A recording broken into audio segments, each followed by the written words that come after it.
L'Orchestre Philharmonique de Monte-Carlo et les archives audiovisuelles de Monaco nous ont offert samedi 15 et dimanche 16 juin à l'Opéra de Monte-Carlo 2 belles soirées de musique et de cinéma, 2 ciné-concerts pour lesquels Vincent Vatrican avait choisi un film de 1926, Le Mécano de la Générale, un chef-d'œuvre de Buster Keaton.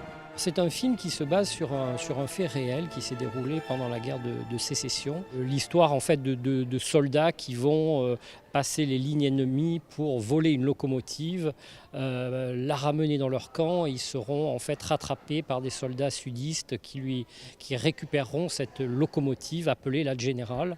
Et ce petit fait de guerre a été rapporté par un des survivants de cette aventure, William Pittinger, qui en a fait un roman.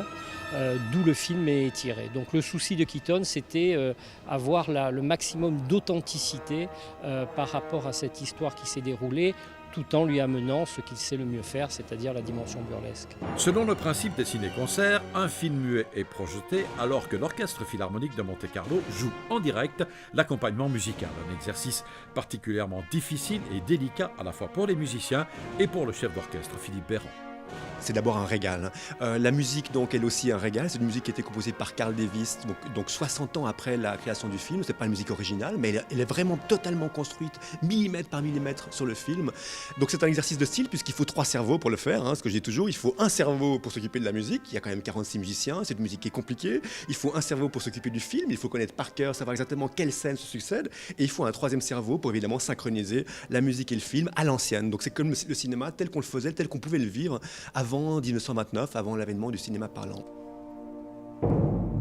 Pour le film Le Mécano de la Générale de Buster Keaton, Carl Davis a composé 1 heure, 16 minutes et 24 secondes de musique, ce qui représente beaucoup de travail de préparation et de répétition pour les musiciens et le chef d'orchestre. 565 pages de partition à connaître par cœur. La partition des musiciens est extraordinairement lourde aussi. C'est plus de 100 pages pour la partition de premier violon. Donc c'est des kilomètres de musique qu'il faut apprendre très très vite et pour lequel il faut une souplesse diabolique puisqu'évidemment il faut que chacun des événements musicaux coïncide exactement avec les événements cinématographiques. Et c'est vrai que ce film-là est encore un parcours d'obstacles supplémentaires puisque vous savez peut-être l'histoire se passe pendant la guerre de sécession. Donc il y a une quantité de coups de canon, de coups de fusil et évidemment tout est réglé là aussi au millimètre avec la percussion. Donc très riche percussion pour illustrer évidemment tous les bruitages de l'histoire. C'est une super production hollywoodienne telle qu'on l'entend aujourd'hui. Ne serait-ce que le fameux accident de la locomotive Texas qui plonge d'un pont dans une rivière de l'Oregon aura coûté 2 millions de dollars d'aujourd'hui, ce qui reste tout à fait fascinant, d'autant qu'il n'y a eu qu'une prise et qu'il a fallu...